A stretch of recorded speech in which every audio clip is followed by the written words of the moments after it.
Are you listening? Damn.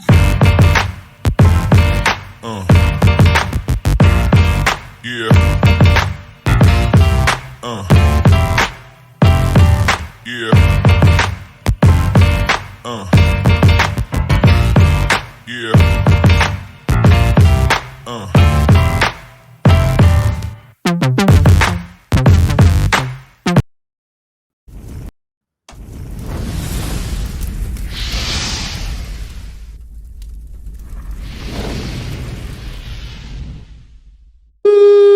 All right, quiet on the set. All right, gotcha. This weekend SEC football promo. Take 2. Hey there, ladies and gentlemen, boys and girls. It's your guy, Mr. Fingaz, coming to you live from Zagnif Central. Hey, and I'm Collin P, your brother from another. What it is, Showbiz? I will tell you what it is, Showbiz. You guys, welcome to this week's edition of This Week in SEC Football. But before we get started, do us a little favor. If you're watching us on the YouTube, go ahead and hit the like and subscribe button if you have not done so already. We appreciate you much. And if you want to be a contributor to the show, a little something to help the cause, right down there in the bottom, in the lower third, in the crawl, rolling across your screen is the address for our Patreon page. We got some great perks for those of you that are contributors and regular viewers of the show, because we appreciate you so very, very much. Absolutely. So, Collin, my man, I think it's time to get this show started. What you say? My man, let's lay the hammer down. Oh, you know we gonna do something before 2 something. Club Shay coming right at you right after this. Oh, hello, ladies, gentlemen, boys, girls. What Bama does, what Bama do.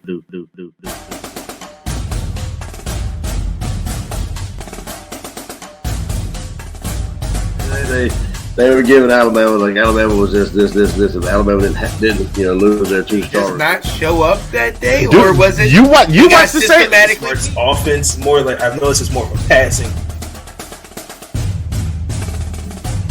Hey, who knows? It might have been, might have not been. Who knows? But then again, that's what I call it football. I mean, Oh man, that's definitely going on the blooper hey, reel. you do that voice, I think of Norbert. Oh my God, we have a dandelion encrusted rib.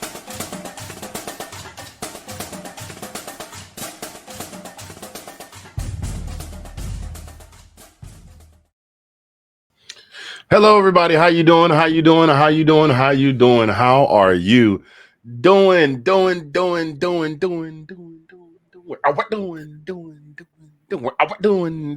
doing? Hey. You and you doing today. We appreciate you guys. Oh wow. Okay. Somebody just jumped in the green room back there. Hang tight, sir. We will get to you in just a bit. Thank you guys for tuning in to episode 22, season 2 of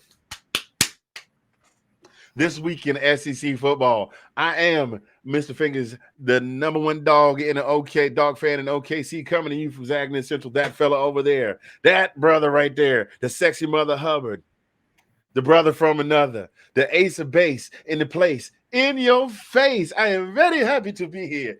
Collin P from the DMV in the SEC. My man, how are you doing today, my friend? Oh man, I can't get too much better, man. And this is a first full solid week at SEC and football in general. I've been hyped all weekend. I had to work, but hey, this made it all more bearable just to see that football on TV, man. How about yourself? Bruh, who are you telling? You saw the video. And that was, we kind of staged it, but the emotion was very real. I did the whole bit with I had on my starting day jersey, my opening day jersey. I had on my opening day shoes. Bro, let me tell you something. That jersey shoe combination is 10-1 since I got that joint. Is it really? I was about to say you might need to update them shoes a little bit, but I do like the low chucks, so I like them. That I can only wear them for the game, and only if I'm sitting down. If I walk around in them, then my feet start hollering like the little piggy that went to market, cried we all the way home. But yeah, man, 10-1. The only loss was the Clemson, I think, in 2012. Yeah, 2012. Oh no, okay. Hey, or maybe 2013.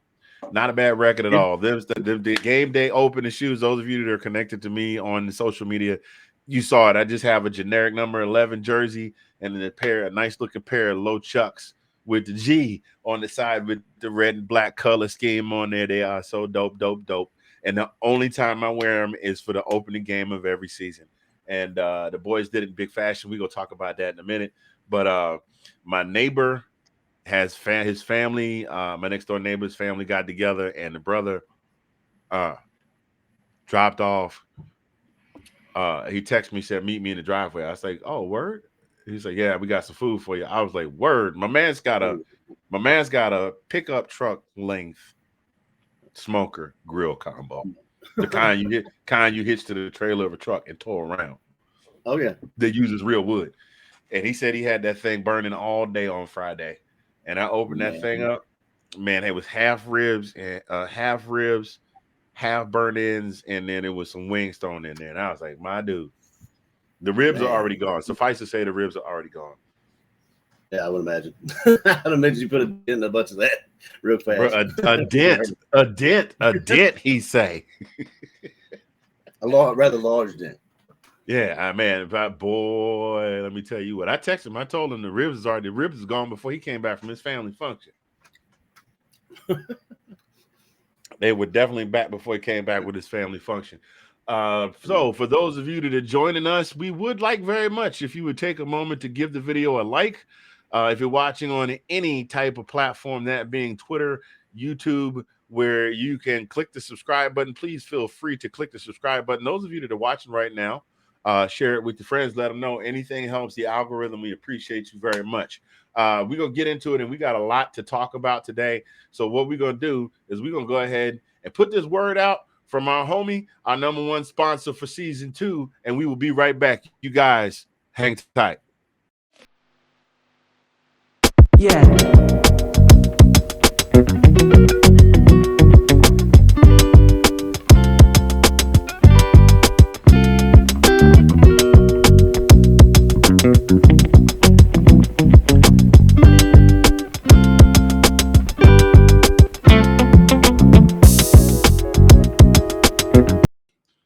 Yes, indeed, ladies and gentlemen, that's our guy, Sid Swinton, one half of the Swinton family. He and his lovely wife, Ash, part of the Let's Talk Football family of podcasts. They are on, they are featured heavily, or star on 2 of the shows, guest on a whole bunch of other shows. Sid, football cards, if you love them, get at my guy. His title is down there. His tag is down there in the crawl. Squid and Rips cards. You can find him on TikTok. He goes live several times a week when he gets shipments in. Y'all get at him. All right, man, let's go ahead and get into it, ladies and gentlemen, boys and girls. And we just got to go ahead and hit the horn right now, because you know what we're going to talk about first. You know what we're going to talk about first. You know what we're going to talk about first. We try not to be biased, but you know we love our team. I'm going to go ahead and say it. Mr. Spencer, you know what? You got us. Georgia, the returning national champions, take on the Ducks of Oregon. Number 3, Georgia, number 11, Oregon, in the Mercedes-Benz Dome in Atlanta, Georgia. And we know how it went, man. It went, I mean, the final score was 49-3. I was barking like a madman the whole game. And Collin, I'm going to come to you first. What are some of the things that you saw in this game that impressed you? First off, man, it's just the first couple of drives with I'm going to go ahead and start off with Stetson Bennett. I mean, he looks so much more polished this year, decision making wise. He threw away balls that he wasn't trying to force anything, and that's new. I mean, he didn't really do it a whole lot, but I mean, he did try to do too much last year. He did make some kind of poor decisions. But then again, his feet. I mean, like he's always been fast in some of the situations he got away from. You can definitely see the polishness and the time he took during the offseason to kind of polish his craft a little bit as being a quarterback. But I'm digging a new haircut. You know what I'm saying? He got it high and tight. And, our defense, I'll go ahead and say that, for all the people that said our defense was going to take a step back, it really didn't seem like their feet moved that much in my eyes. We got some youngins out there playing. Malachi in one of them, that interception, man, it was just, goodness gracious. It looks like the bodies were flying on defense. We got McConkey, showing his behind out there. We got these guys actually look like they, having fun, which is awesome to see. Yeah. How about yourself? Oh man, I did see a lot that impressed me about that impressed me about the squad this year. Now, we do know that Oregon brought in Bo Nix as a transfer from Auburn. We know that they have a new coach in Dan Lanning, a former defensive coordinator. They were expecting some big things, but I think it's going to take Dan about another couple of games to get the defense solid, to get them nice and squared up. Because I mean, they still have to play. They still got to play that team from the Mormon State. I won't say their name yet because I don't want to have to get into my little bits yet. They're going to have to play the team from the Mormon State. They're going to have to play USC and Lincoln Riley. So they're really going to have to be 100% up on the game. And I really don't want to dog Bo Nix because I know you and I both said he had happy feet. I really want to see the young man do well, but started out with a lot of promise and wound up throwing 2 picks. But what I saw from us that I was impressed with, number one, we scored on the first 7 drives. Right. Flat out. 7 drives, 7 scores. And third down conversion was key. Yeah, third down conversion was key. 9 out of 9 consecutive third down conversions to start the game. Stetson definitely looked calm in the pocket, definitely more composed. Sometimes he'd get a little shook up and make a bad throw that almost turned into an interception, or that one play where where there was an incomplete pass, a forward pass, or a fumble. When he got hemmed up, he just threw it away. And I do like his decision-making skills. He was 25 and 31 for 368 with 2 touchdowns, and that's a big step up from him. And he spread the ball all over the receiving corps. Ladd got some, Bronk got, Bowers got some, Big D Wash got, Big D got some, Big O got him some. Big O got some ups, man. When he hurdled that kid, that was crazy. I think the big man got that ups. Yeah. Now, having said all of that, I'm very happy that we were able to walk away with the win. But there were some things I saw that did concern me. The strength of our defense last year was our front 7. This year's front 7 needs some help with tackling drills. There was a lot of arm tackles. That first drive, were it not for that interception, could well have been a touchdown because they were moving the ball at will when it comes to running the ball. The other thing that I saw, the run game was able to get a lot of penetration, but the secondary was much improved. So I think knowing that we have guys that are new to starting roles is going to take a little bit of time to get them up to speed. But those were my concerns. My other concern is I didn't see a lot out of the run game yesterday. No. we normally would see Zeus get 12, 13 carries at 4 to 6 yards a carry. James Cook out of the backfield.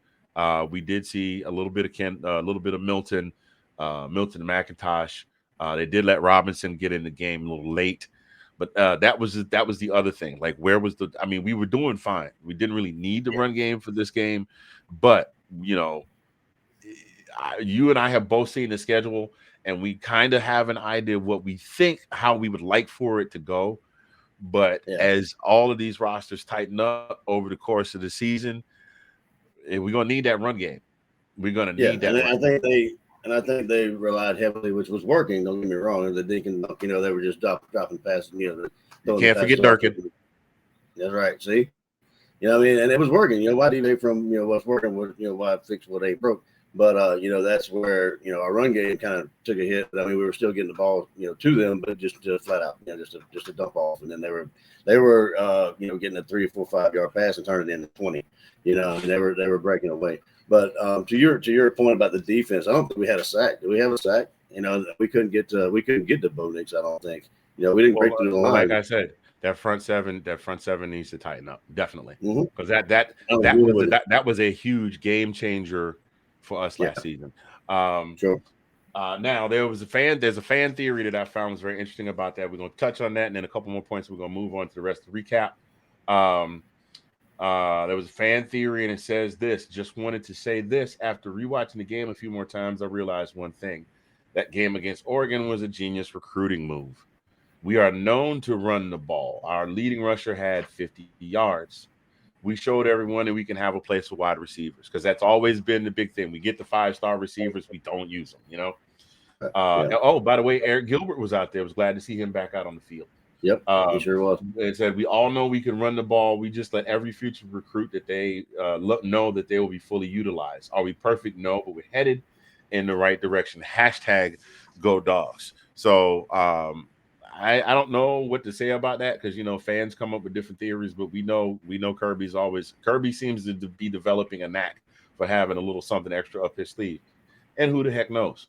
So Right. especially this being a neutral site game, you know, a neutral site game, he couldn't really do any active recruiting. So it's like, all right, this is what we're gonna show our recruits that we can do. Now we do have an insider. Right. I did get an inside report on the performance of the game. We'll run these real quick and then we'll move on to the next segment, which is the recap all the way around the conference of what's going on. But let's see what our insider had to say about the performance yesterday. Wait, y'all told me they weren't going to be as good this. No, I'm just saying they look pretty good. And then he further went on to say, "Ain't nobody worried about no Georgia." And then the last part of his quote was this, with regard to Bo Nix. You know, when it comes to Bo Nix, you gotta admire the consistency. He changed schools, he changed jerseys, he changed time zones, and he is still the same old Bo Nix. Bravo, good. Ladies and gentlemen, Jermaine Funny Man Johnson, content creator and Alabama Crimson Tide fan, one of the 3 funniest people out there right now creating content regarding SEC football. Definitely check him out. That is exactly how you can find him. Jermaine Funny Main, FUNNYMAINE, Jermaine Funny Man Johnson. And that's where you find him on Facebook. Love this guy. Look, man, all of it is coming back. It's not just the football. It's this guy. It's SEC Shorts. It's the other guy from It's This Other Thing, Matt Mitchell, whatever his name is. They're all hilarious. But we're going to keep this thing moving. Kudos to the dogs for making that 1-0. You got your volume turned up? You might need to knock that back just a peck, because you're bleeding through on this side. Moving forward, we move into our SEC weekend roundup. We're going to start with University of Kentucky versus Miami of Ohio. I had to make sure I made that statement. University of Kentucky versus Miami of Ohio. Number 20 Kentucky come out. They put down 37 on Miami of Ohio, holding them 13 for their big first win of the season. I'm going to come to you in just a second. One of the big things that I did notice is that I did not know, and I don't know how I missed this, because we've been doing all this. We're supposed to be doing all this research, right? Did not know that Chris Rodriguez was serving a multi-game suspension for off-the-field issues. So no Chris Rodriguez, and it definitely showed. It definitely showed because you know, not having him as a threat, Miami of Ohio, you know, the Red Cats were able to get 3 sacks on Kentucky. And that was something that you didn't see happen with them. I mean, the only time you saw it happen last year really was against us. So I'm going to come to you. What did you see in this game, man? I mean, it was kind of to your point, 37-13. I kind of figured they would do a little bit more damage than they did. I mean, of course, it was a higher scoring game there. But Bob Stoops, he ties the win record there. You know, 1 second, I had something right here. So Levi's, he did have 303 yards and 3 touchdowns and an interception. Looks like the rushing game kind of tapered off there. Smoke only had 7 carries for 32 yards. Mm-hmm. But then again, you had Robinson with 6 receptions for 136 yards. You know, I mean, I knew Kentucky was going to win this game, but you know, kind of followed suit to what I thought. What was sticking out in your mind? The fact that they struggled with third down conversions.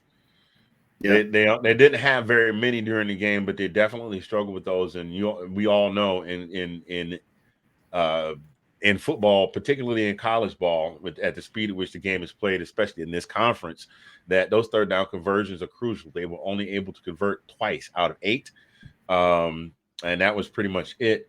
But their defense did step up to the task. They were able to hold Brett Gaddert to 166 yards passing. So, and other than that, the stat line was relatively even. So Yeah. the bulk of the work was on Will Levis's shoulders, and he got the job done. So at the end of the day, they managed to log a W. But we see now that not having Rodriguez, not having that key part of the offense can definitely make a difference in the outcome of a game. I think it probably would have hung another 10 or 14 on him if Rodriguez was playing, maybe more than that. Does that show you Kentucky? I mean, I know we voice concerns with not concerns, but I guess concerns with Kentucky playing Kentucky this year. Do you think they'll still be kind of a team we need to worry about with Kentucky? Depends on. Well, I've got to do some deeper digging to find out how many games Rodriguez is out for. If anybody's in the comments that already knows, please feel free to drop that in there. We got to look and see how many games that Rodriguez is out for. Depends. If they drop a couple before they get to Georgia, it may be a whole different ballgame. But we shall see. We shall see. Yeah. But we're going to keep this thing moving on to our next game, in which the Gators of Florida. God, it hurts my throat to say that every time I say that. Yeah. That's such a nasty word. The Gators of Florida took on the Utah Utes. Did you say Utes? Yeah, 2 Utes. What is a Ute? I've been waiting to bring that clip back. They took on the Utah, number 7 Utah. Florida eked out a 26-29 win in Florida with 90,000 screaming fans and a brand new coach in Billy Napier. And the fans were looking forward to winning the season opener, and they definitely got it. They got their money's worth. Anthony Robinson didn't really show out too tough under center as far as throwing the ball. Only 168 yards, but 0 turnovers. He also rushed for $106 and had 3 rushing TDs. So he was exceptionally efficient with the ball. One of the key plays. One of the key plays was that one of the key players in the game was their punter, Jeremy Crenshaw. They punted 3 times, and he pinned them back inside their 20, 2 of those 3 times. And it looks like Florida's defense was really, really able to get that done, make that happen. And Richardson, thank you, Sean. I had it written down, and I read it fine. Hold on. Anthony Richardson, you're right. Look, Sean and I have this thing now. When I call a name out wrong, he hits me in the comments with it. So, thank you, sir. I had to go back and look at that. I was like, what did I say? I did it again. Doggone it. So, most definitely. And then the key play to seal the deal was that Florida's defense was able to come up with that big goal line stop with the interception at the end of the game. So that's what I saw. That's what I saw for that. Thank you, Mr. Spencer. Appreciate you. Thank you, Helper. They were able to hold off. Utah. Did you say Utes? Yeah, 2 Utes. What is a Ute? So little irony here. Next up for the Gators are the Wildcats of Kentucky. And next up for Kentucky are the Utes. Did you say Utes? Yeah. Yep. Utes. So they're basically flip-flopping. They're basically flip-flopping opponents here. Ladies and gentlemen, if you're just joining us, welcome to This Week in SEC Football. I am Mr. Fingaz from Zagniff Central. That fella right there, the brother from another, Collin P from the DMV in the SEC. Appreciate you joining us, sir. Collin, I had a couple games I wanted you to highlight here. Hit me with one of them there, sir. So, we'll start with Arkansas and Cincinnati. That was a big one I had my eyes on because of Cincinnati of last year. You know how they were, were pretty much they were doing well last year. And, I was wondering if they were going to carry it over to this season. And also you had, Sam Pittman coming in with Arkansas. Arkansas ended up winning 31-24, but they had KJ Jefferson had 223 yards passing, 62 yards rushing. He had 3 touchdown passing, and also he rushed for a touchdown. But they had the lead at 14-0 at halftime, and the big bright spot for is Trey Knox. He actually in 2000, I think it was 2020. I think it was Sam Pittman's first year there. He was actually a wide receiver. I think he actually became a tight end. So he's been doing really well at tight end, and he seems to be at the spot where he's most comfortable. He had 6 catches and 75 yards and 2 touchdowns. So he was a target for KJ Jefferson, but they had a lot of help from the portal from the offseason. They had Dominic from Georgia Tech and Drew Sanders. They both had sacks, and they had Dwight McLaughlin that came from LSU. He had an interception. Also, they had Matt Landers. He caught 3 from Toledo. He actually caught 3 passes for 43 yards. And Oklahoma also, wide receiver from Oklahoma, and Hasselwood. He caught 3 catches for 42 yards as well. Cincinnati, took advantage of them losing 2 of their players the first half. Miles Slusher and Jalen Catalone, the safety. So looks like KJ Jefferson was just trying. He was taking advantage of those guys being out the second half. But yeah, I mean, I like what Arkansas was doing there. I mean, I figured it was a good game. Cincinnati kept it close. Ben Bryant was he had 325 yards for 2 touchdowns and an interception. Corey Kiner had 12 carries for 59 yards and a touchdown. So yeah, it was, all in all, I thought it was a great game. Just Arkansas came out with it in the end. Yeah, now and they've got South Carolina on deck next. We'll talk a little bit more about that in a recap on Thursday, on the games of the week on Thursday. But just based on what you saw out of Arkansas, we're going to get to South Carolina in a minute. Actually, we'll talk about that one next. But just based on what you saw to Arkansas, how do you think that was going to play out?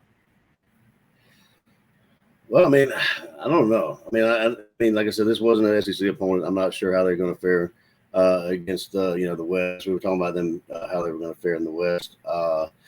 I'm actually not sure until I see them play a higher caliber. I mean, like I said, Cincinnati, don't get me wrong, they were ranked 23. So they were a good test for the first game of the season. I'm not sure actually how they're going to fare out throughout the season. We need to see them play another, an SEC team or something like that. How they're going to do in the conference. Now, do you feel like that maybe with them missing their star quarterback from the year prior, that they're missing a couple of key pieces where Cincinnati would be able to replicate what they did last year? Now, I'll let you answer that in a second. Because one of the things that I saw out of KJ Jefferson is that he also seemed, much like Stetson, very, very comfortable in doing what he was doing. He was able to spread the ball around. Nobody really stood out on the receiving end, but he was able to spread the ball all the way around the field. So what do you think about that as far as the Cincinnati end? I know, it's an SEC thing, but Cincinnati definitely has a good rivalry with the SEC, from Georgia with the Peach Bowl to moving on to the CFP and things of that nature. And Ben Bryant, it goes to show you. Look at his stats. You know what I'm saying? He looked comfortable. I don't know, as a testament to the offense or Arkansas having not a good defense or a better defense than they've had in the past. But getting 325 yards and 2 touchdowns. I think they've been all right. I think they're going to be, like I said, they won't be the team they were, I don't think, last year. Maybe take a step back or two, but I think they'll be on par, I believe. Okay, all right, yeah, that's fairly reasonable. Actually, I do believe I had Arkansas. I just checked the notes before we came on. I actually had Arkansas losing this one, so kudos to Arkansas for pulling it out, because I thought they were still going to be able to regroup on the Cincinnati side enough to bring something to the table to be able to pull this off. I believe that our buddy Mr. Spencer had Arkansas winning. So, yeah. And see, there you go. There's your key pieces right there. There's just what Sean says. We got everything that Sean said. Sauce Gardner, Desmond Ritter, Jeremy Ford, Alec Pierce, all of these guys that they lost. So, maybe it was just a little more for them to overcome and more that they could overcome. We're gonna jump over. I know I had a specific order I wanted to do these in, but we're gonna jump over. Excuse me. Water is making me belch this evening. I don't like that. I don't know why that happens. Every time I get ready to come on, I had to be careful about what I drink because everything makes me belch. It must be that over 50. Must be that over 50 thing. I must have to just go without for about an hour before and then not do anything till after. So moving on in our SEC roundup, this is one game that I definitely wanted to talk about here. And that was LSU versus FSU, which was the nightcap last night.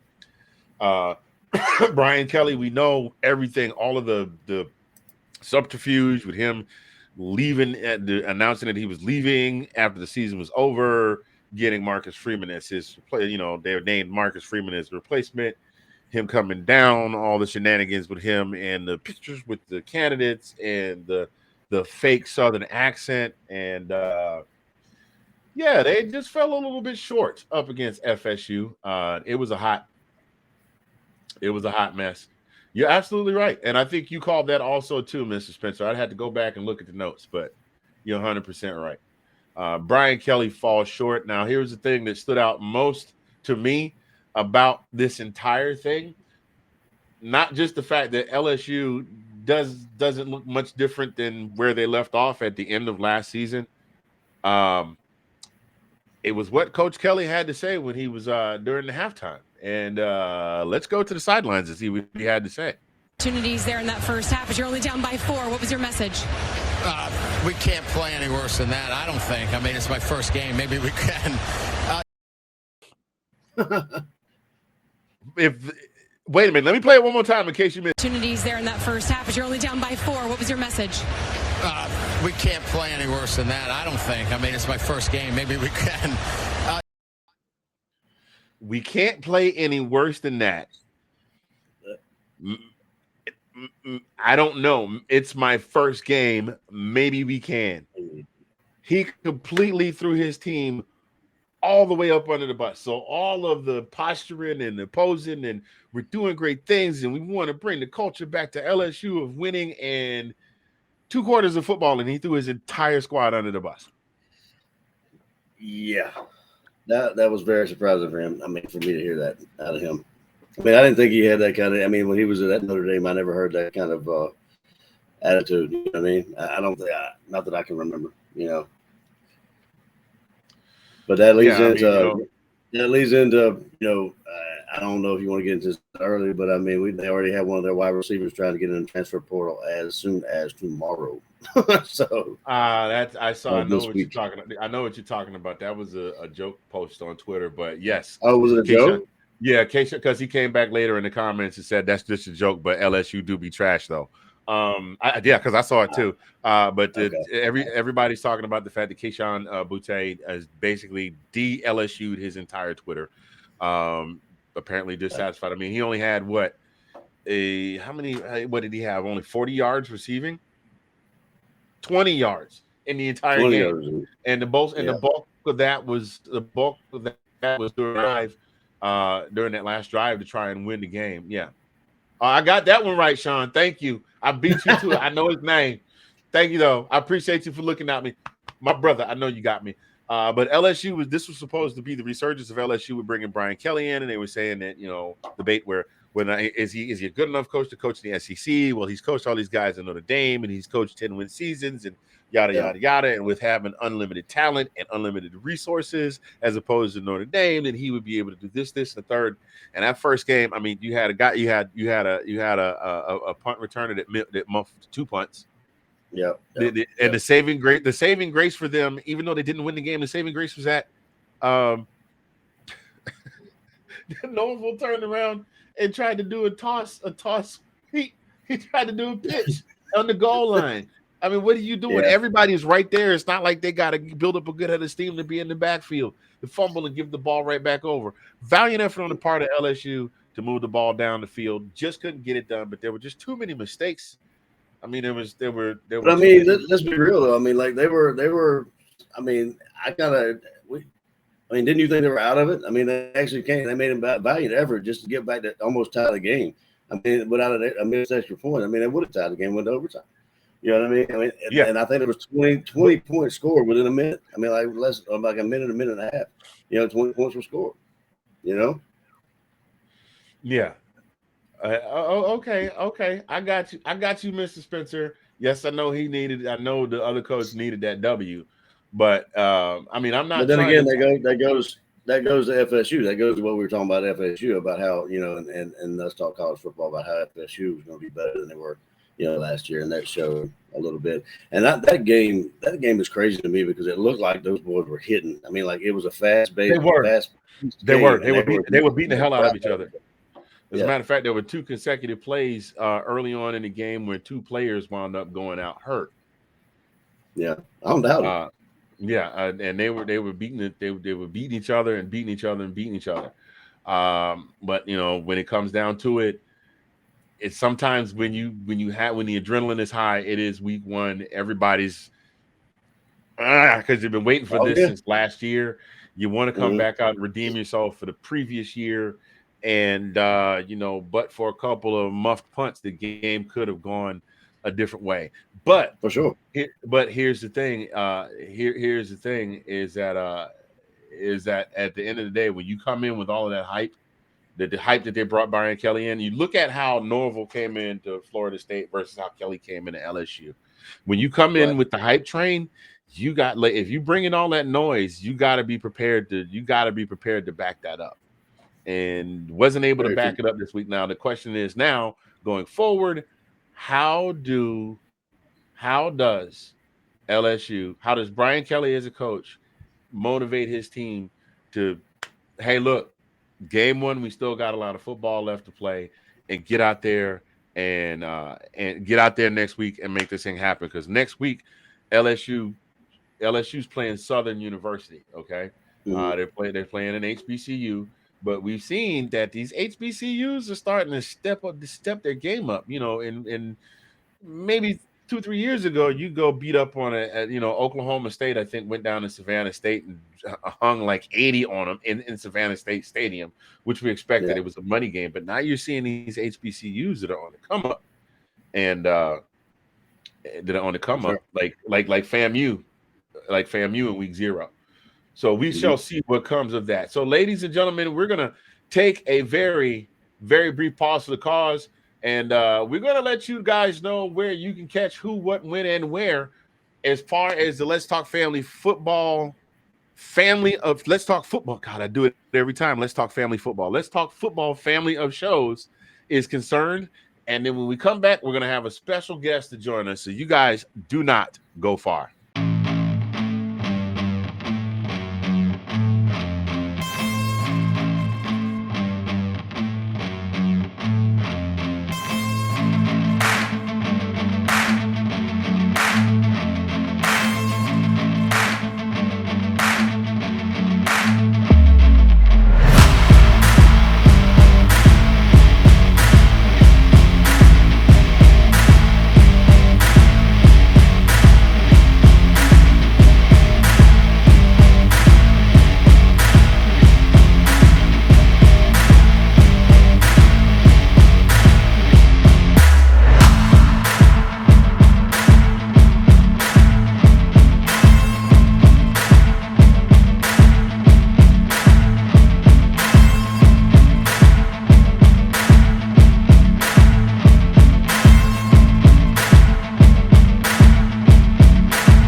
And we are back, ladies and gentlemen, boys and girls. Thank you very much for tuning in to This Week in SEC Football. Your host, Mr. Fingaz from Zagna Central. The brother from another mother, Collin P, in the DMV, in the SEC. You see what we did there?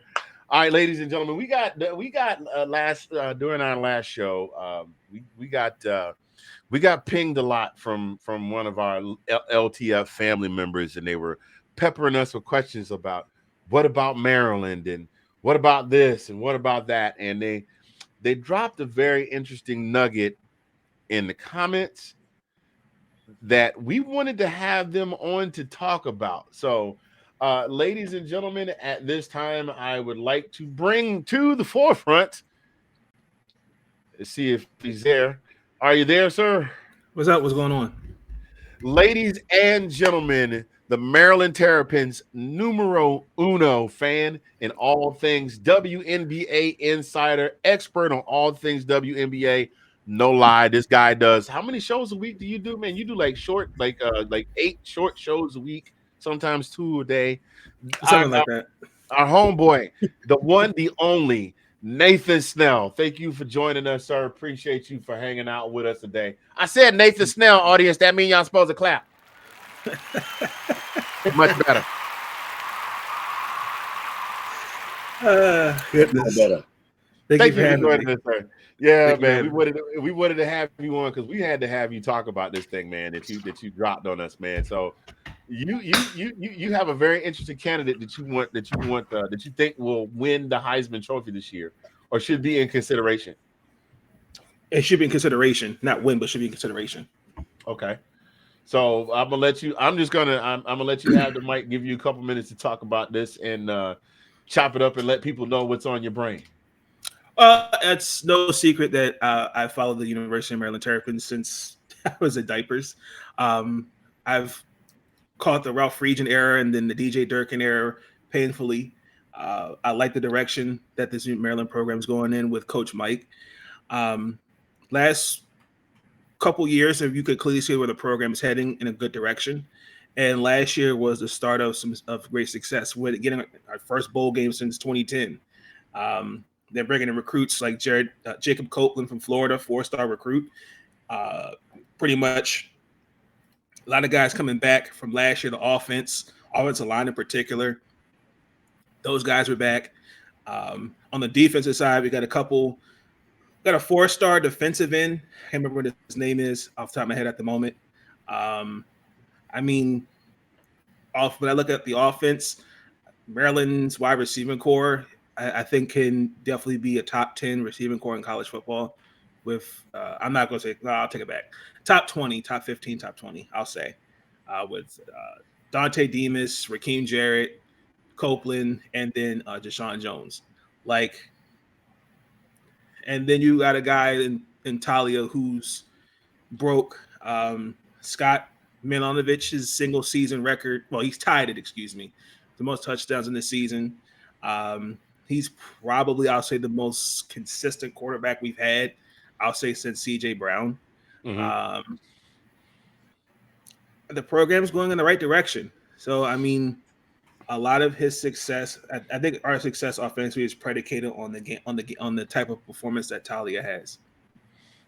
So what specifically is it about as Baby Tua, as we like to call him? What exactly is it about Taulia that you think should have him be in consideration for the Heisman? I think, again, as I stated, with the wide receiving core that he has, and then Maryland's running game is more likely to be a committee. But he's shown that he can fling the football. I think that's what most people would like to see in a quarterback.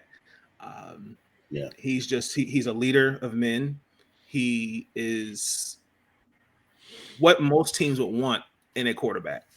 And do you see a lot of in him what was in his brother? Do you see any kind of any kind of characteristics? You say? No, I think they're two totally different quarterbacks, styles of play. I think Taulia is more of a pocket, and I think Tua is more of a Michael Vick type prototype quarterback, in my opinion. I think they're similar in terms of they can both throw the ball. I just think that there's just two different styles of quarterbacks. I'll say it like that. Okay. All right. Now, realistically speaking, and let's be real. Realistically speaking, do you think that he will get any consideration for the Heisman at all? No, I don't think so, because we're not on the level of a Georgia or Alabama or Cincinnati, Notre Dame. We're not there yet.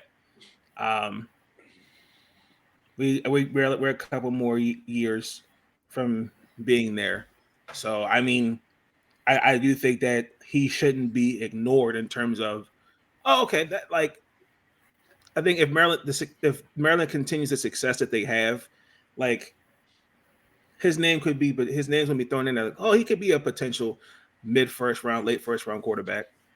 So. What kind of gets me and these quarterbacks or these players being in consideration, for the Heisman? I mean, like what are the standards? I mean, like it's kind of hard. Like to me, it seems like the standards for being considered or change. You gotta, it's players that win and pass, they have different characteristics, different strengths, and athleticism and that kind of stuff.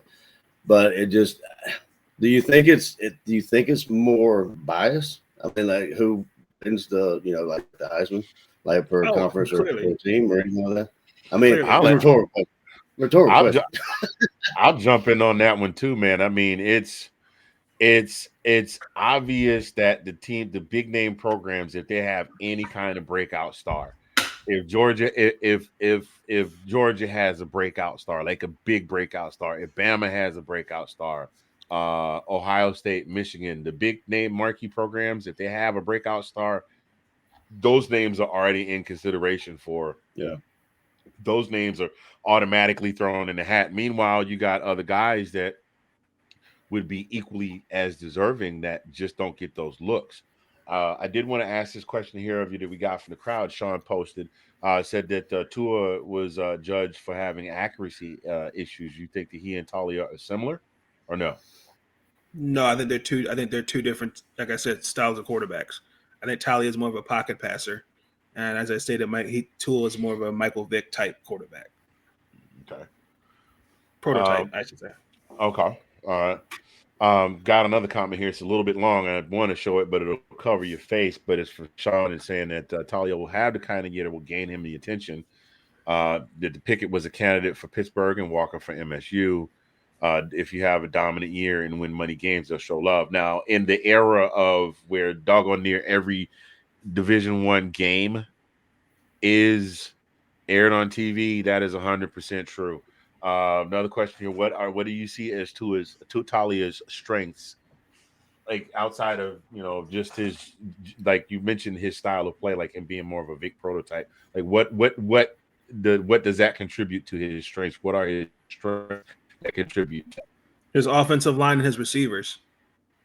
They, like last year, he didn't have Dominus, but they had a decent offense where he was able to make the right correct passes. I mean, he tied a single season record with 26 touchdowns, and he threw for 3,500 yards. Like, I mean, almost 4,000 yards last year. Like that, those are numbers you can't ignore.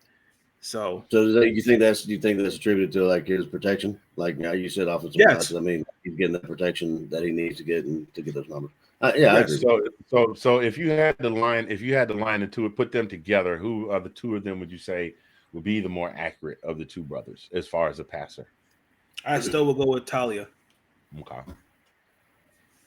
Like, is it like, we're looking at things like his vision and his decision making process, maybe that makes him a little bit a better quarterback? Like, is he going through reads and maybe dumping it off when he needs to, or taking I think a shot it contributes to downfield? that, and I think it also contributes to the coaching as well. I think all that plays a role. Like, I think the system that Coach Loxley offensively is trying to build, like, it's you could see it.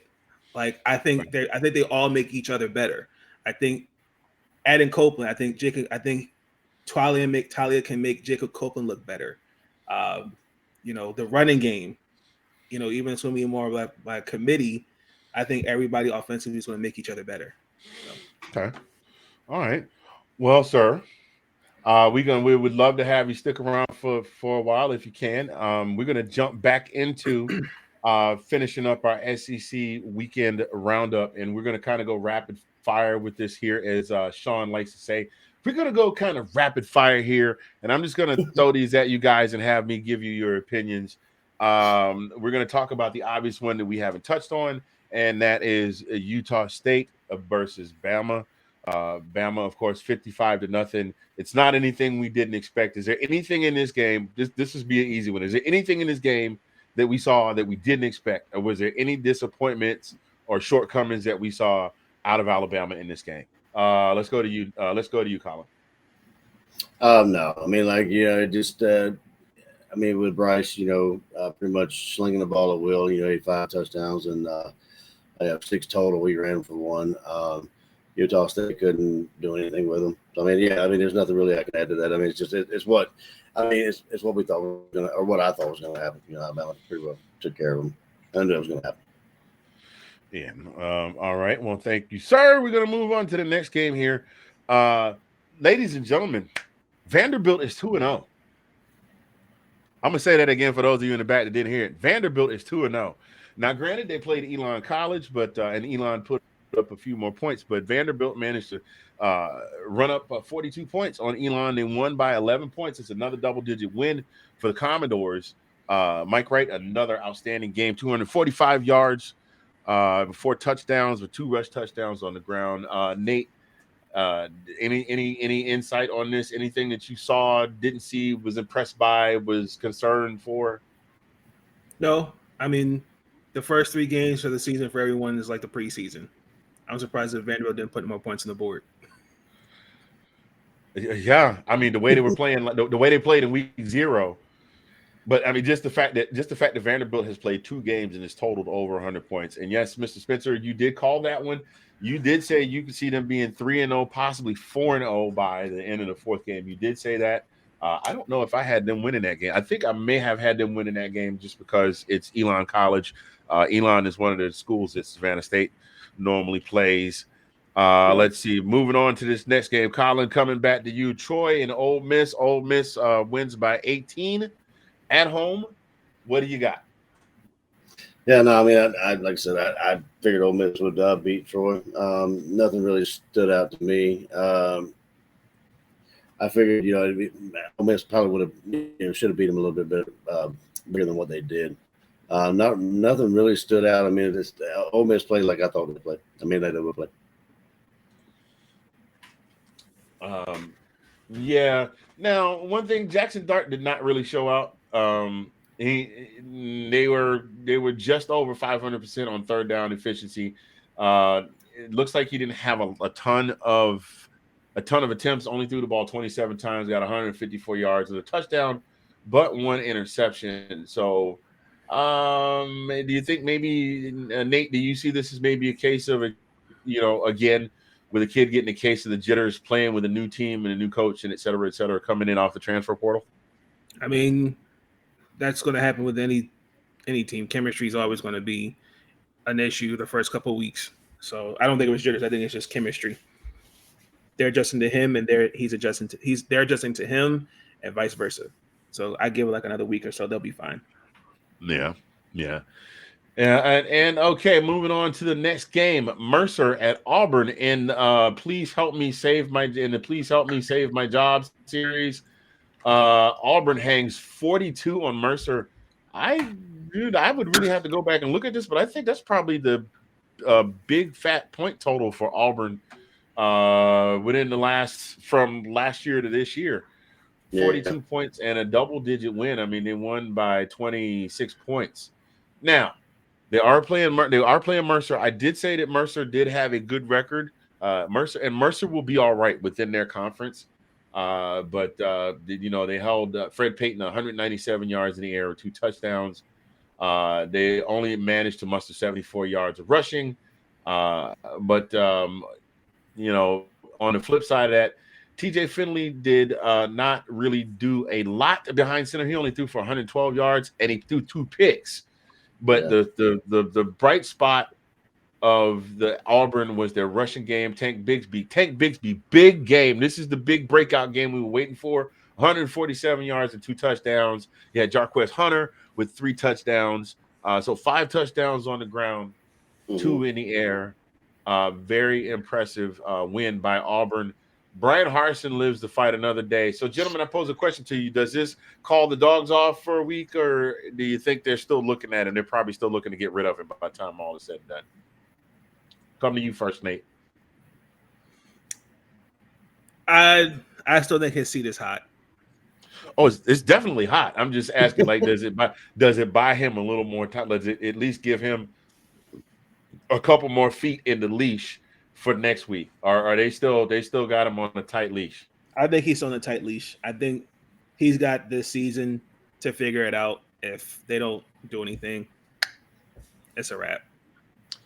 Yeah. I agree with that. He's only, the 4 burners on the stove. He might have moved. Just, he's still on that big burn. He's still on the big one. He ain't moved to the smaller one yet. But no, it definitely helped his cause. I mean, I think he's lived to fight another day or another week, I should say. But yeah, he's on a very, very tight leash. Like Nate said, if anything, goes already, then he's gone. Yeah. So we're gonna move to the next game. Mississippi State. Mississippi State looking very impressive in their season opener, 49 points over the Memphis Tigers at home. Will Rogers did what Will Rogers does, 450 yards in the air, 5 touchdowns, did throw 1 pickle. Defense limited Seth Hennigan to 165 and 1 touchdown in the air. They did have 2 touchdowns on the ground. But yeah, it basically was the Will Rogers show. And he slung that ball. For him to throw for so many yards, there was not one single 100-yard passer. He managed to get the ball to 11 different receivers during this game. That's just how dominant this game was. And no one receiver had more than 1 touchdown. So, and then they had a couple of the defense came up with a couple of block punts so this is great game for Mississippi State. Great way to open up the season. I'm sure the home fans were very pleased with that. And last but not least, Tennessee and Ball State. And Tennessee hangs 59 on Ball State at home. Basically kept them out of the end zone until the third quarter. Hendon Hooker throws for 221. Coming to you, Collin, what you got? What did you see? Concerns, questions? Not really. I mean, it was Ball State. I mean, I think we all picked them to handle them pretty easily. You had Hooker with he was 18 for 25, 221 yards, 2 touchdowns, and had Wright with 88 yards and he had a touchdown, and you had Jamal Sampson also added a touchdown, and Hooker also ran to him. So it was. I didn't see anything that. I mean, like I said, this Tennessee against Ball State, so I figured they would handle them, like they did. No mustard was being thrown, I'm sure. Right? Yeah, they were using the mustard to celebrate to actually put it on the hot dogs this go around. So Nathan, what about you, sir? Anything you saw that really, really stood out in a good way, or anything you saw that just made you go, wow, I can't believe they did that? I mean, like Collin said, it's Ball State. Tennessee, I feel like only thing I think that stuck out to me was their defensive line. But I think they'll get it together. But other than that, I didn't expect nothing more than a blowout. Yeah, and of course the fans are on the social medias going, we're going to win the whole thing. And everybody else is saying, please pump your brakes because we are only in week 1 and we beat, and it's Ball State that we beat. So just bring it back a notch. Just a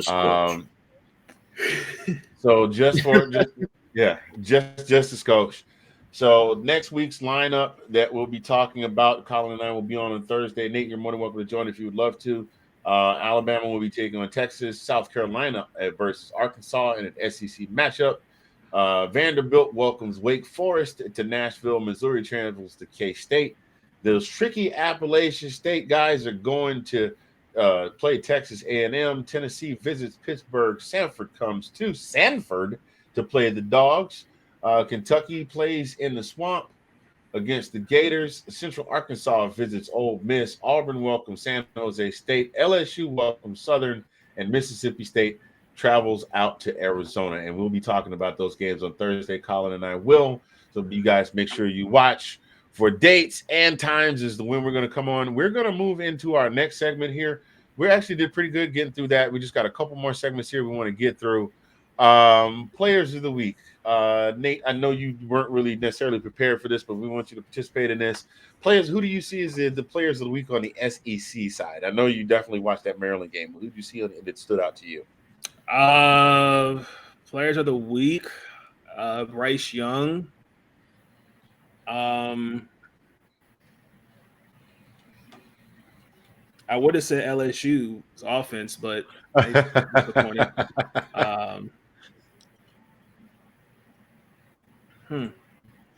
You kind of put me on the spot there. Players of the week. I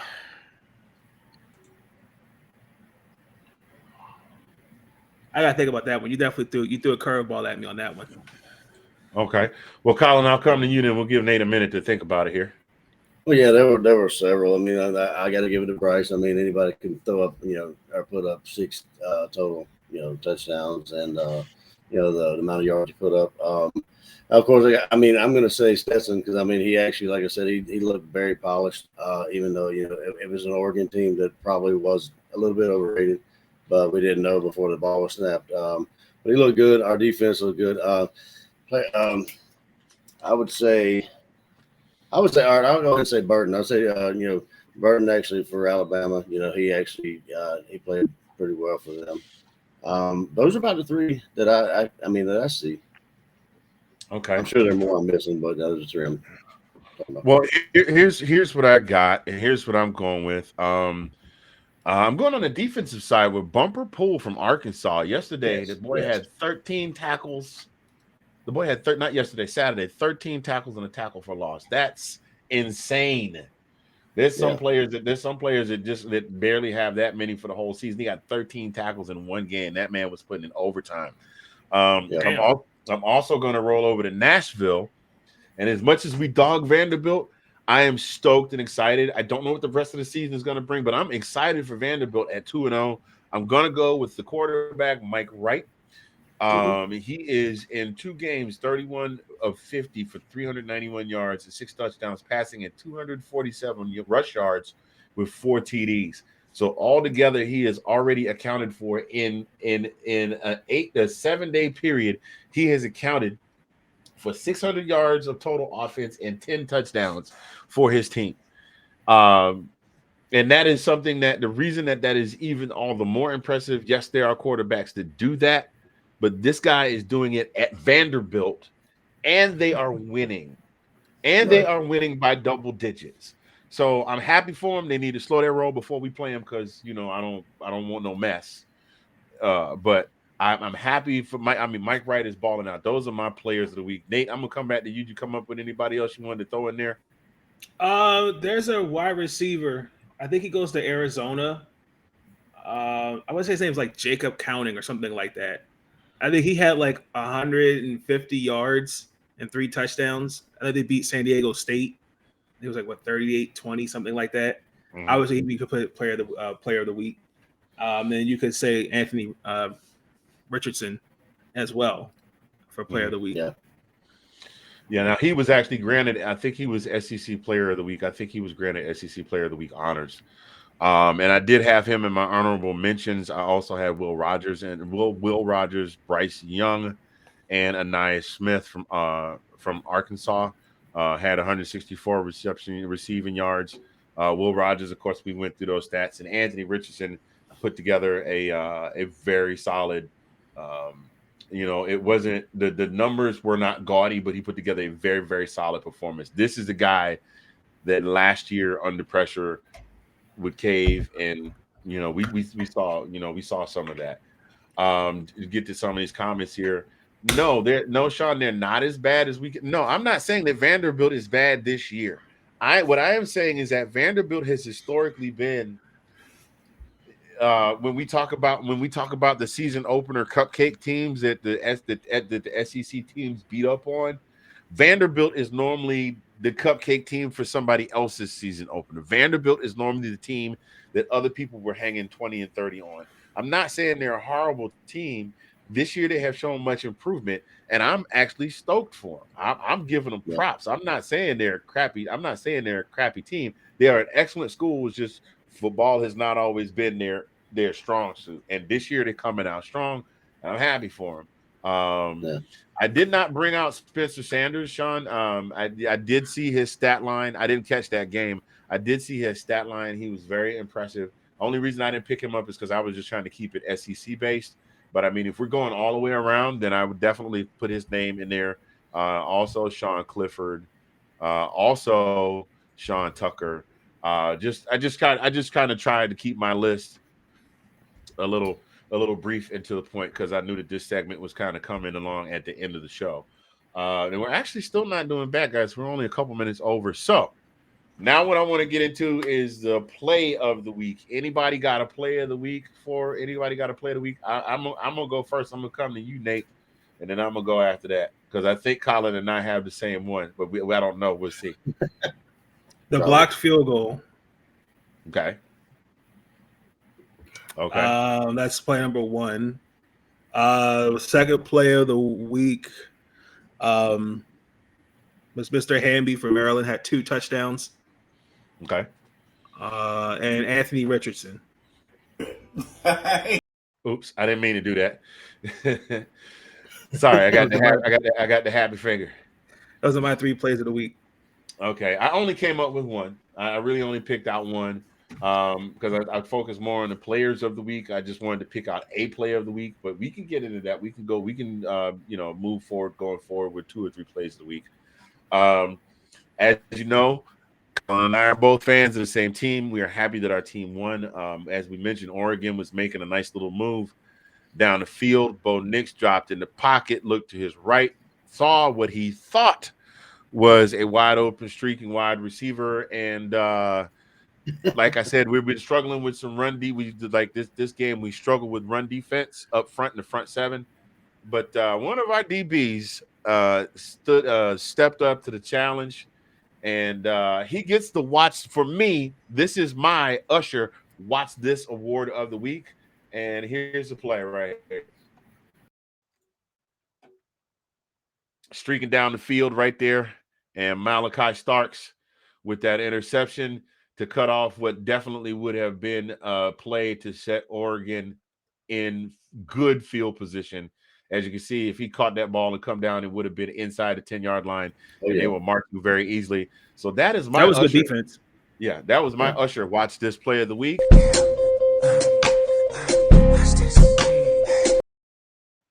Yeah, I'm right there with you. I mean, that would definitely you hit it on the head. That would be mine too. But like you said, that Oregon receiver, if Malachi hadn't been there, he'd have had it. He had his eyes locked on him. So Malachi wasn't there, that would definitely been a catch by the receiver from Oregon. So yeah, and we got I think it was also kind of karmic in a way that Christopher Smith, if you remember, he was the one that got the pick 6 against Clemson last year in the season opener. He got a pick 6. He got a pick 6 on Saturday as well. So those, ladies and gentlemen, are this week in SEC football plays of the week. We're going to move into our closing segment. We did really good. I thought we were going to go way over. We're only 10 minutes behind the schedule with everything that we got squeezed in. Our 2-minute warning. Nathan, everybody has a one last thought, one last word. The Daily Vitamin. Ours is a 2-minute warning. We would, as our guest, we would like to give you the opportunity to go first. So, the floor is yours, sir.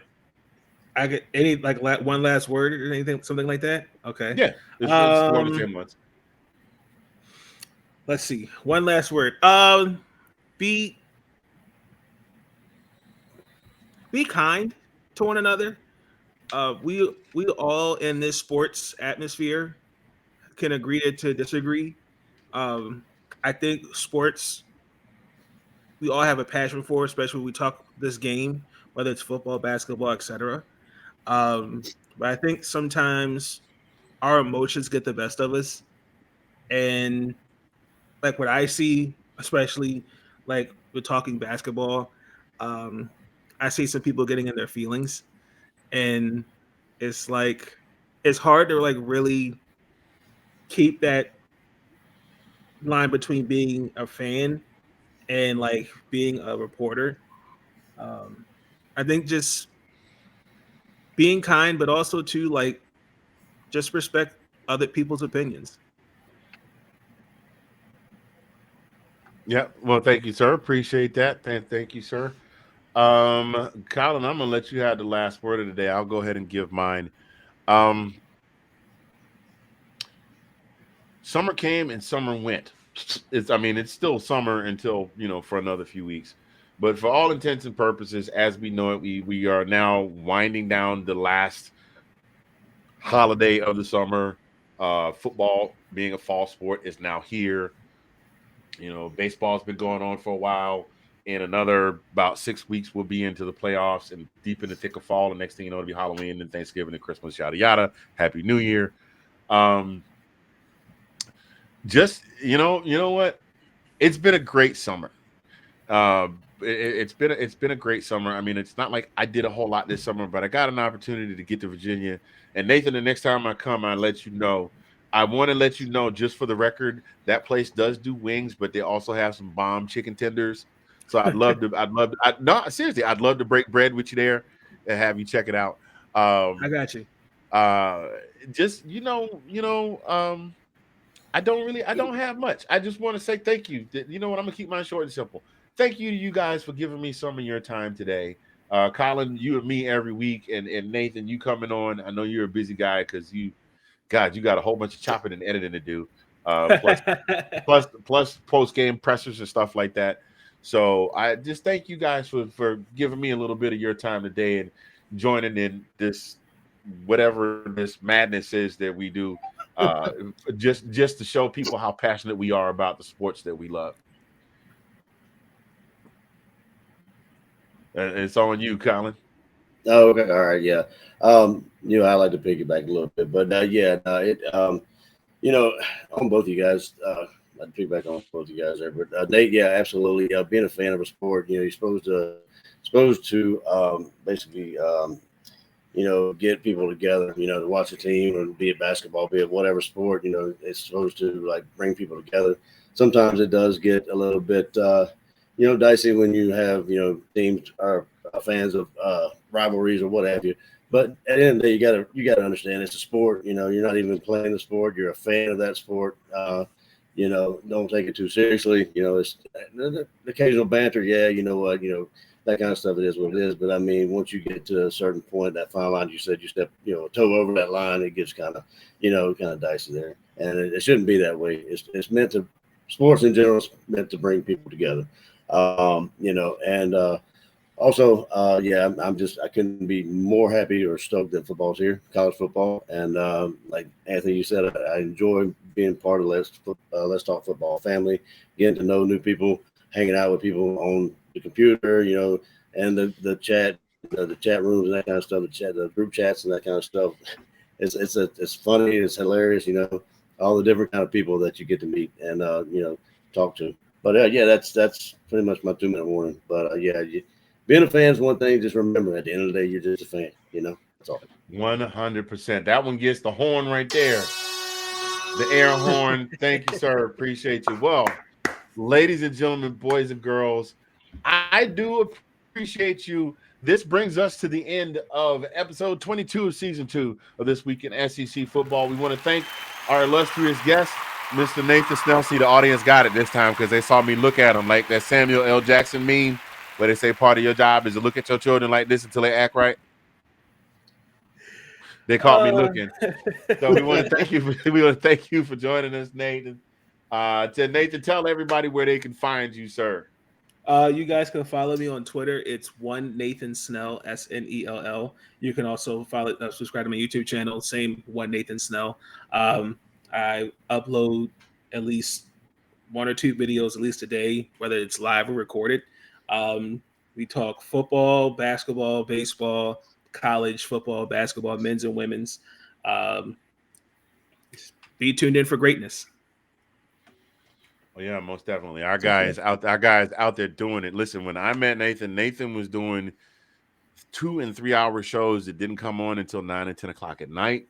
And sometimes there would be times when I had gone to bed early. I wake up in the middle of the night, pick my phone up, I'm like, "Dang, Nate, you still going?" He's like, "Gotta get this news out, bro."